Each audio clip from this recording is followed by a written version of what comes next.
जम्मू काश्मीरमध्ये झालेल्या दहशतवादी हल्ल्याचा सामना पनवेल येथील पर्यटकांना देखील करावा लागलाय। निसर्ग टुरिस्ट माध्यमातून 39 नागरिक काश्मीर येथे पर्यटनासाठी गेले, मात्र दहशतवादी हल्ल्याचा त्यांना सामना करावा लागलाय, परंतु सर्व पर्यटक पनवेलमध्ये सुखरूप परतलेत।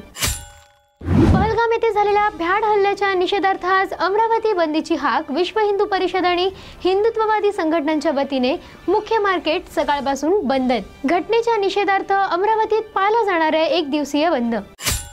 ठाण्यामध्ये युवा सेना आक्रमक, चिंतामणी चौक येथे पाकिस्तानचा झेंडा रस्त्यावर चिटकवत निषेध व्यक्त केलाय। रस्त्यावर पाकिस्तानी झेंड्यांना पायदळीत सुद्धा तुडवण्यात आलंय। जम्मू काश्मीर येथे झालेल्या अतिरेक्यांच्या भ्याड हल्ल्यामध्ये डोंबिवलीतील 3 पर्यटकांचा मृत्यू झाला असून या घटनेत मृत्युमुखी पडलेल्या तिघांना श्रद्धांजली वाहण्यासाठी डोंबिवलीतील ठाकरे गटातर्फे श्रद्धांजली कार्यक्रम आयोजित करण्यात आला होता। आज नाशिक येथे राष्ट्रवादीच्या शरद पवार पक्षाची आढावा बैठक आयोजित करण्यात आली होती। यावेळी जिल्हा प्रभारी माजी आमदार सुनील भुसारा यांच्या प्रमुख उपस्थितीत ही बैठक संपन्न झाली। खोपोली शहरात राष्ट्रभक्त नागरिक खोपोली खालापूर यांच्या वतीने जम्मू काश्मीर येथे निष्पाप भारतीय नागरिकांवर आतंकवादी हल्ल्याच्या निषेधार्थ मोर्चा काढण्यात आलाय। तुझ्या मुलाला चांगले मार्क देऊन पहिला नंबर आणू यासाठी आम्हाला खुश कर, अशी शरीर सुखाची मागणी करत शिक्षकांनी आपल्या वर्गातील विद्यार्थ्यांच्या आईवर वेळोवेळी जबरदस्ती केल्याची घटना मलकापूर शहरात घडली आहे। पीडितेने दिलेल्या तक्रारीनुसार नूतन विद्यालय या ठिकाणी कार्यरत असणारे 2 शिक्षक समाधान इंगळे व अनिल थाटे यांच्या विरुद्ध BNS 64-2 M 70-1 351-2 व 3/5 याप्रमाणे अपराध क्रमांक 269/2025 दाखल करण्यात आलेला आहे। काश्मीरमधील पहलगाममध्ये झालेल्या दहशतवादी हल्ल्यानंतर अडकलेल्या महाराष्ट्रातील पर्यटकांना धीर देत महाराष्ट्रात सुरक्षित आणल्याबद्दल जाहीर आभाराचे उपमुख्यमंत्री एकनाथ शिंदे आणि शिंदे गटाच्या कार्यकर्त्यांचे कौतुकाचे डोंबिवलीत बॅनर झळकले। शहरातील अंबिकानगर ब्राह्मणाळी परिसरात भिवंडी महानगरपालिकेच्या वतीने अनधिकृतपणे कचरा टाकण्यात येत असल्याने या कचऱ्यामुळे परिसरातील नागरिकांना प्रचंड त्रास सहन करावा लागतोय। या कचरा कोंडीतून नागरिकांची लवकरात लवकर सुटका करावी, अन्यथा मनपा मुख्यालयासमोर आम्ही आंदोलन करू, अशी भूमिका येथील नागरिकांनी घेतली आहे। जालना महानगरपालिकेच्या अतिरिक्त आयुक्त प्रियंका राजपूत यांनी जालना शहरात गैरकारभार चालवलाय।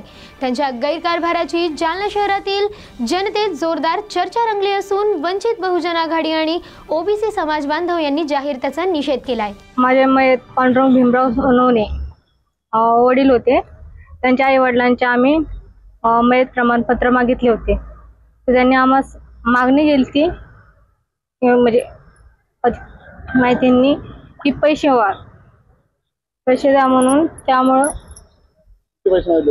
2 लाख।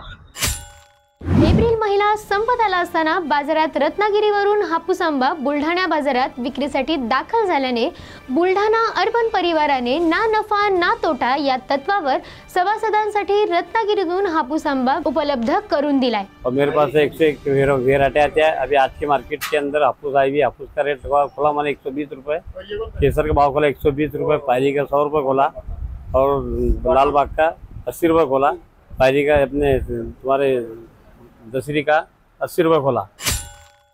गोंदिया जिल्ह्याच्या मोरगाव अर्जुनी तालुक्यातील 65 गावांना पाणी पुरवठा करणाऱ्या 4 प्रादेशिक पाणी पुरवठा योजना या शासनाकडून अनुदान व न मिळाल्यामुळे बंद करण्याचा निर्णय संबंधित संस्थांनी घेतलाय। 2 दिवसापूर्वी जम्मू आणि काश्मीर येथील पहलगाम या ठिकाणी दहशतवादी हल्ला झाला होता, ज्यात निष्पाप पर्यटकांचा जीव गेलाय। या घटनेच्या निषेधार्थ तसेच मृत्युमुखी पडलेल्या पर्यटकांप्रती संवेदना व्यक्त करण्यासाठी आज सर्व हिंदुत्ववादी संघटनांनी दुचाकी मोर्चा काढलाय। पहलगाम येथे दहशतवाद्यांनी केलेल्या या हल्ल्याच्या विरोधात डोंबिवली बदलापूर पाईपलाईन मार्गावरील अखिल भारतीय बैलगाडा संघटना रस्त्यावर उतरली असून यावेळी निषेध मोर्चा काढण्यात आलाय। मुंबईतील नरिमन पॉइंट येथील बजाज आर्ट गॅलरी येथे द झील नावाचे चित्र प्रदर्शन आयोजित करण्यात आले। ही संपूर्ण चित्रकार दीपा कुलकर्णी या कलाकाराकडून काढण्यात आली आहेत। पहलगाम येथे झालेल्या दहशतवादी हल्ल्याचा परिणाम सर्वत्र झाल्याचे पाहायला मिळत असून पुढील महिन्यात अमरनाथ यात्रा सुरू होते। अमरनाथ यात्रेचे रजिस्ट्रेशन विविध बँकांमध्ये सुरू झाले असून या रजिस्ट्रेशनसाठी भाविकांचा उत्स्फूर्त प्रतिसाद मिळत असल्याचे पाहायला मिळते। बिहारमधील जागतिक वारसा असलेला बोधगया महाबोधी महाविहाराच्या मुक्ततेसाठी आज चंद्रपूर शहरात भव्य शांतता मोर्चा काढण्यात आलाय। डॉक्टर बाबासाहेब आंबेडकर चौक येथून जिल्हाधिकारी कार्यालयापर्यंत निघालेल्या या मोर्चाचे आयोजन समता सैनिक दल, भारतीय बौद्ध महासभा तसेच आंबेडकर चळवळीतील विविध सामाजिक, धार्मिक आणि राजकीय संघटनांच्या पुढाकाराने करण्यात आले होते। गोदामात मोठ्या प्रमाणात कागदी नळ्या, पुठ्ठे, कपड्याचे तुकडे, लोचन साठवलेले असल्यामुळे आग पाहता पाहता संपूर्ण गोदामात पसरली आहे। बुलढाणा जिल्ह्यातील शेगाव तालुक्यातील गावात गेल्या अनेक दिवसांपासून नागरिकांना केस गळती व नंतर नख गळतीचा त्रास सुरू झालाय। केंद्र सरकारने या भागाचा दौरा करण्यासाठी आकस्मिक चिकित्सा राहत पथक स्थापन करून या भागाचा दौरा करण्याचे आदेश दिलेत। उपमुख्यमंत्री तथा जिल्ह्याचे पालकमंत्री अजित पवार यांच्या हस्ते आज राज्य कुटुंब कल्याण भवन व प्रशिक्षक केंद्र इमारतीचे भूमिपूजन पार पडले। यावेळी सार्वजनिक आरोग्य व कुटुंब कल्याण मंत्री प्रकाश आंबेडकर उपस्थित होते। कुटुंब कल्याण भवन येथे होणाऱ्या या कार्यक्रमात हिंदू हृदय सम्राट बाळासाहेब ठाकरे आपल्या दवाखाना अंतर्गत नवीन 20 आपल्या दवाखान्यांचेही लोकार्पण करण्यात आले।